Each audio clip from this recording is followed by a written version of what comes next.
योग्य वेळेला शेतकऱ्यांना कर्जमाफी मिळणार असा विश्वास राज्यातले मंत्री संजय राठोड यांनी व्यक्त केलेला आहे। शेतकऱ्यांना दिलासा देण्यासाठी सरकार प्रयत्नशील आहे। अल्प आणि दीर्घकालीन योजना राबवल्या जाणार असल्याचं संजय राठोड यांनी स्पष्ट केलं। शेतकऱ्याला चांगलं बियाणं, शेतकऱ्याला पाणी, विजेचं सुविधा, त्याच्यानंतर त्याच्या मालाला भाव आणि शेतीच्या मालावर वेगवेगळे प्रक्रिया उद्योग आणि त्याच्यामुळे अनेक गोष्टी आता आम्ही हाती घेतलेल्या आहेत। त्याच्यामध्ये 2 टप्पे पाडलेले आहेत। एक अल्प काळामध्ये त्यांना काय करता येईल आणि एक दीर्घ काळासाठी त्यांच्यासाठी काय करता येईल, अशा 2 टप्प्यामध्ये शेतकरी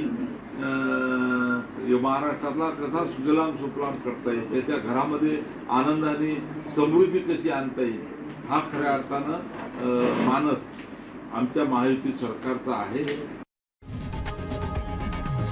लोकशाही मराठी ऐका, पहा, जागरूक रहा।